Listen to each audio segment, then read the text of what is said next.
Hi, I'm Jesse at Strobepro.com, and today I'm going to be showing you everything you need to know about the Godox MS300V. This is an updated version of the previous light, the MS300, and Godox has essentially just added an LED modeling lamp. This is a great upgrade, and I'll show you all the reasons why, so let's get right into it.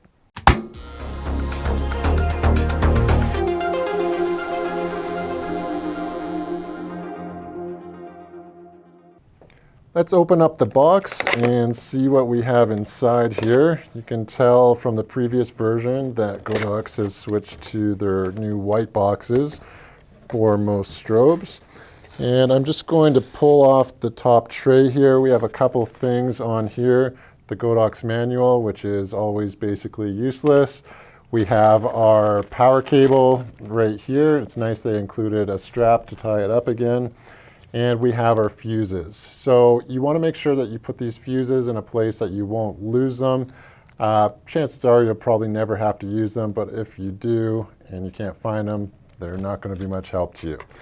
So that's what's on the top, and then the only other thing in the box is our actual light. So let's take a closer look at the features of the light.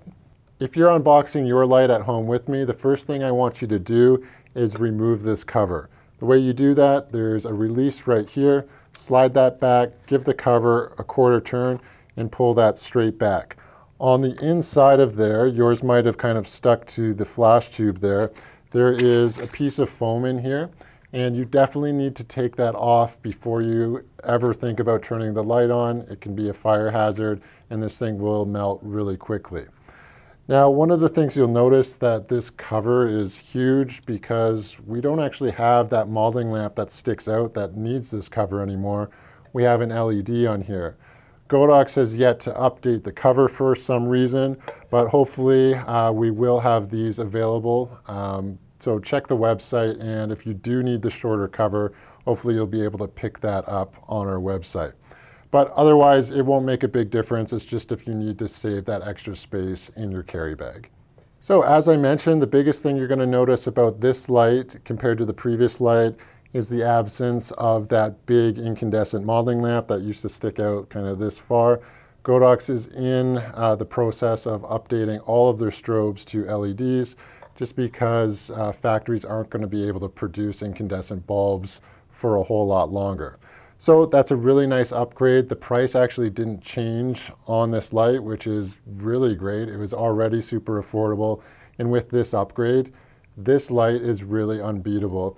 We kind of talk about this at the shop with some of the employees, and we kind of agree that this is the best value of all the products that Godox sells.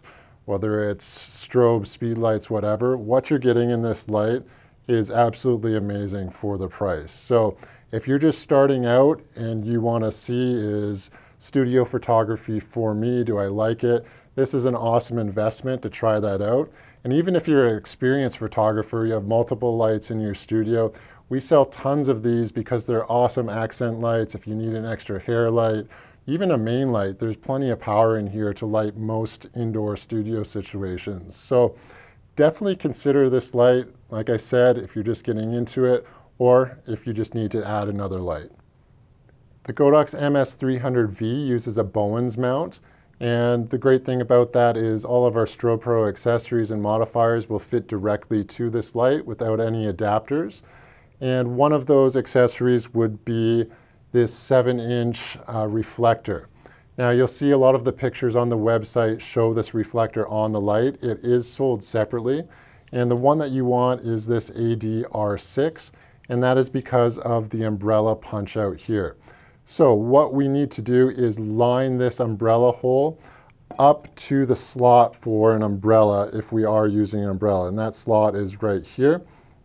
So essentially all we're going to be doing is just lining those 3 prongs up to the 3 prongs on here, quarter turn, it's going to lock in. So now we can see our umbrella slot is right down here. So we would feed the umbrella through there into this slot, and then we can tighten it down. Another great use of this reflector is the Strobepro honeycomb grid set. You get 4 grids in that set, and they would just pop in the front of this reflector, and the recessed part holds them in place. So just like any other Bowens accessory or modifier, you take it off the same way. So you're just going to pull this little lever here. So I slide that back, quarter turn the other way, and that reflector just pops out. No matter what accessory you're using, that's the way that you remove a Bowens mount. Here's another example of a modifier. When I say modifier, it's just any accessory that you're using to modify the light, essentially.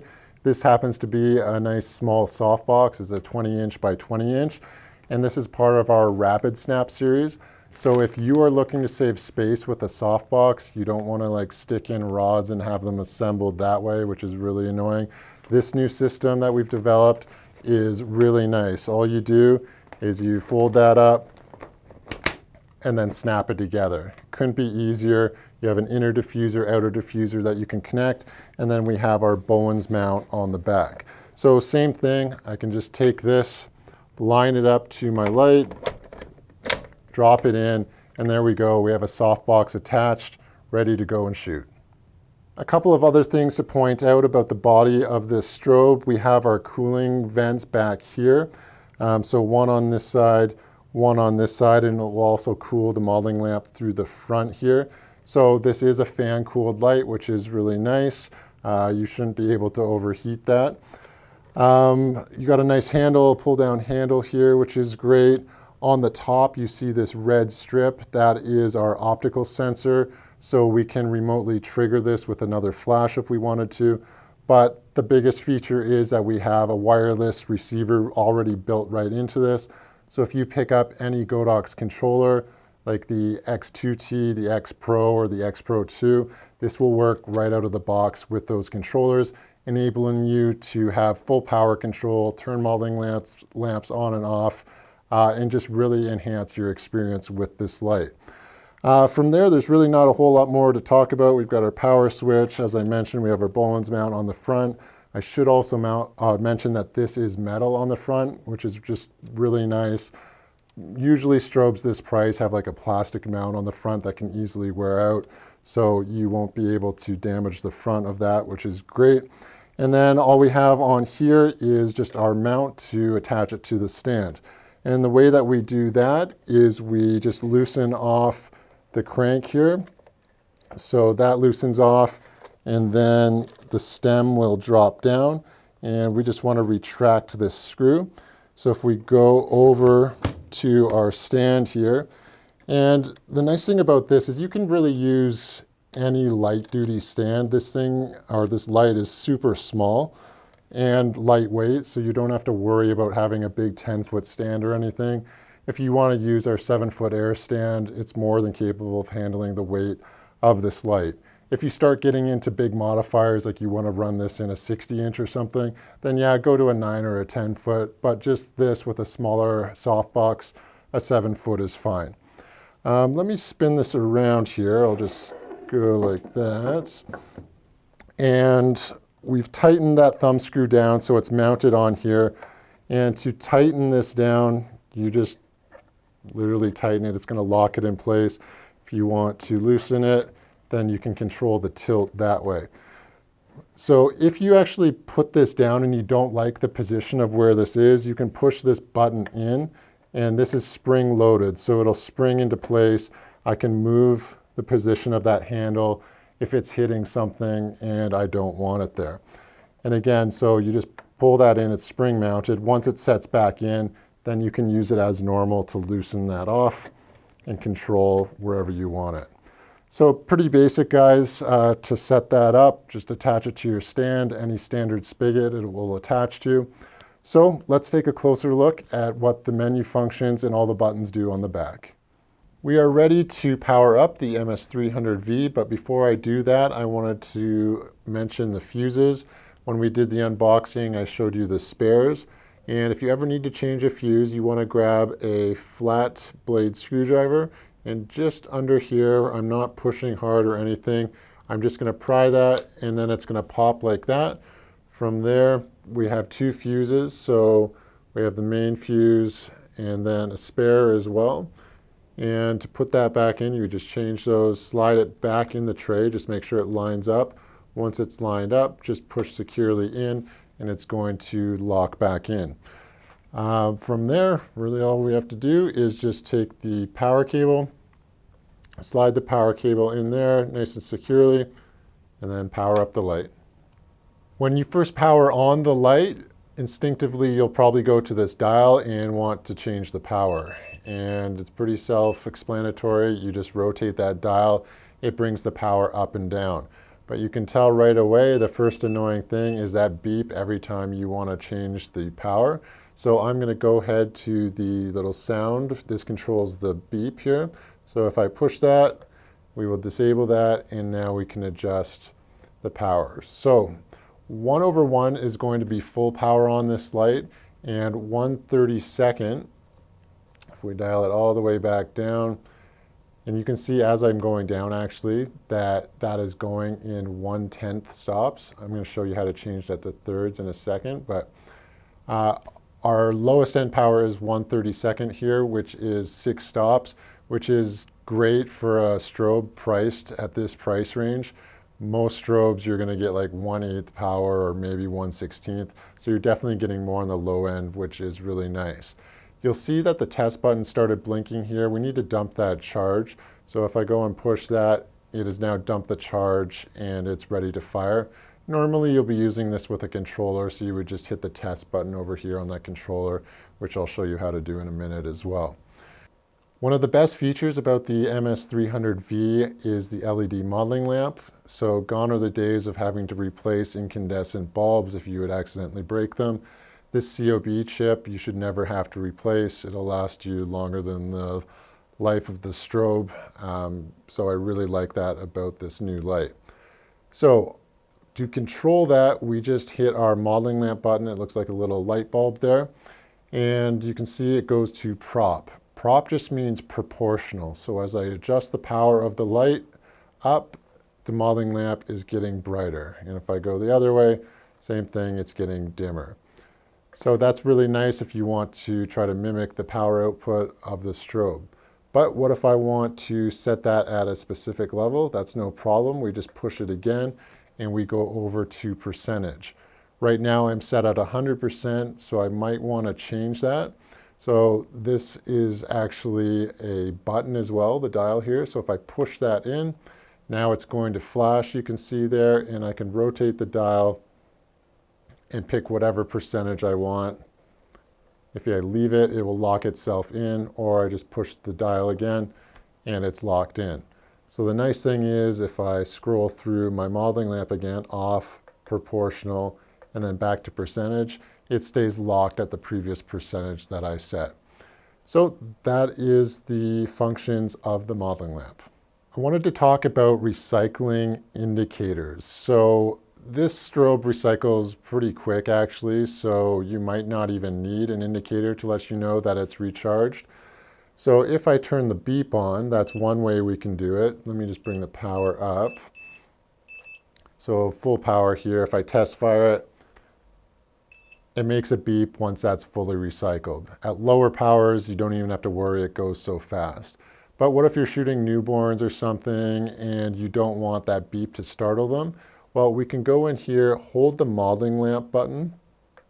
Actually, let's enable this first. So we'll enable our percentage. Now I'm going to hold the modeling lamp button and you see that little icon show up. So let's turn off the beep here. Now, when I test fire, we can see the modeling lamp is on. The modeling lamp shuts off for that brief second while the strobe is recycling. So again, you can see the modeling lamp on in the background, turns off, and then back on when it's recycled. So just to contrast that, let's disable that. So I will disable here by holding it. Now, when I flash, it just stays on. So there. So if you want to play around with those, you want it to turn off, that's the way that you control it. Again, with your modeling lamp enabled, just hold the modeling lamp button and you'll see that little icon show up there. Hold it and you can turn it off again. Another use for this feature is the ability to not have the modeling lamp affect your exposure. So if you were using a really wide open lens or you're using long exposures and you want no effect of that modeling lamp on the shot, then that's when you can disable that when it's recycling. Let's move on to different ways that we can trigger this light. So if you see down here, we have this little plug-in port. That is the PC sync port. So that's a 3.5 millimeter PC sync. And what you would do is purchase an optional cable that's going to plug into this end, and then the other end is going to plug into your camera PC sync port. Now, be aware that not every camera has a PC sync port. So you just need to check yours before you were to purchase a cable. Now, that is fine. You can directly connect to the camera. It's fairly reliable as long as the connection doesn't get damaged or anything from excessive wear. But that limits the control of this light. You're not going to have the power control and everything remotely like you would with wireless. So that's one way that you can do it. This port right here, this is an older legacy port. It looks like a USB, which it is, but it has nothing to do with firmware or anything. This is just so we can control older triggers like the Godox XT16, for example. Those older triggers use the dip switches on them, which is why we have that little icon right up there, which shows you the position of those dip switches. But by far the best way to control this is with a controller, which I have set up beside here. This is the new Godox X Pro version 2. It's the latest and greatest controller that Godox has, so we're actually going to show you how to use that because this light and most of the others in the Godox line all have built-in receivers, so there's no extra external receiver or anything that you have to plug in. So the controllers are relatively inexpensive, so you really want to take advantage of the Godox system by purchasing an optional controller. Another way to trigger this light is using opticals. So when we were doing the unboxing, I mentioned this red sensor on the top up here. That is the optical receiver. So when S1 or S2, indicated by this button, are enabled, this light will be looking for another flash to trigger in sync with it. So that could be a speed light, it could be a pop-up flash, it could be another strobe. It doesn't matter what it is. If it flashes and this light can see it, or the strobe can see it within line of sight, it's going to fire. So if I enable S1 right here, what I'm going to do is grab a speed light, and I've just got a V1 here. I'm just going to turn that on, and I'm going to fire this. I'll turn the beep on here so we can tell that it's recycled here. And I'm going to fire, and you can see that that fired. So if you don't want to spend the money on a controller, that's no problem. You could use optical slave here. But the drawback of this is that it's looking for any light. So if you happen to be at an event or you're doing a wedding reception and you have a light and you're triggering with optical, then all of their flashes are going to trigger this, which can be really annoying. The other thing is you don't have the power control and everything you get from an actual radio controller. There is a sub-variant of this. If I push the S1, S2 button, that flips to S2, and what S2 does is ignore the pre-flash from either a TTL flash, red-eye reduction flash. It just ignores that first infrared burst and then fires in sync on the actual flash. So probably not used very much anymore, but Godox still incorporates that into most of their lights. But for us, we are going to turn that off and move on to the radio controller. We have our X Pro 2 controller turned on, but we need to make sure that wireless is enabled on the actual strobe. We can tell that it is already because of the wireless symbol up here, and we have our channel. But if you happen to have turned that off, you can see the link between these two buttons here. There's a little wireless symbol. We just have to push them at the same time, and you can see all of that wireless disappeared, and we are turned off. So let's re-enable that. Now we're back on, and I'm going to disable that beep because it's annoying, and we are ready to connect to our controller. So The biggest thing we have to look at is our channel. We need to make sure that the channel on the strobe and the channel on the controller are matching. Right now I can tell that they aren't. We are channel 21 on the controller and channel 1 on the actual strobe. To change the channel on the strobe, what you do is hold this group channel button for about 3 seconds, and then you can see it starting to flash, and we can adjust it to wherever we want. So let's just go back. I'll leave this on 1 for right now, and if you leave it, it will eventually lock in, or just push the dial.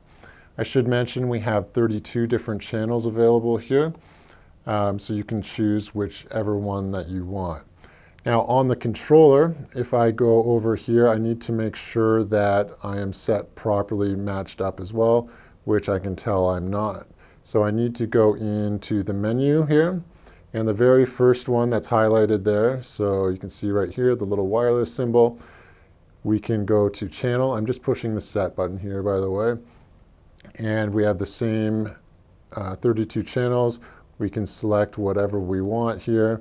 So if I rotate down, and sorry, it's a little hard to see on the side, but we go to 1 and click set. Now I know they're connected because this just started flashing here because it needs the power to dump, which we will do in a second. But the X-Pro 2 and the X2T, for example, have a feature that I'll just show you really quick called scan. So if you go into scan, you can click start. Now this is looking for the best available wireless channel that has the least amount of interference. So it's going to go through there. After about 15 seconds, it will give you a list of channels that it thinks are best. Now, you can't just select it. You need to actually go and dial in whatever channel you choose from that list.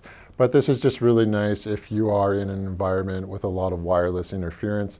This is a great way. You can see here, it gave me a bunch of numbers there. I can just choose one of those and select it. I should mention a lot of the other Godox lights, if you're used to using ID here, that's like a sub-variant of the channel, which just prevents even more interference if someone else was using another light. This light does not support IDs, which isn't a really big deal because rarely do you ever need to use that. So anyways, we have our channel set, so let's just go back here. We'll go back to the main menu, and what I always just like to do, I just hit the test button here, and yeah, we're connected. We are good to go. Let's talk about groups here, and groups are controlled with the group channel button. If I hit it once, you can see that it is changing A, B, C. If you don't want to just keep pushing the button to cycle through, grab the dial, and we can rotate through. Now, once you get past the letters, it's going to go into numbers. I would recommend just staying on groups indicated by letters, A, B, C, D, E, F there. There shouldn't be a reason really to need to expand into the numbers. We can also control the modeling lamp directly from the controller. This differs with each controller, so you can't actually do this with all of the controllers, but this being the X-Pro 2 gives us full control on individual lights. What we have to do first is enable the modeling lamp, and you can see that little light bulb button again. So let's turn that on. So that right away has turned on all the modeling lamps, but we want individual control. So what I can do, I can hit the button up here, or I can just hit set to highlight that because we happen to be over it. And now if I push the modeling lamp button again, I can flip through prop, off, or my percentage. Once I'm on my percentage there, what I can do is hold the modeling lamp button, and now it's highlighted over there.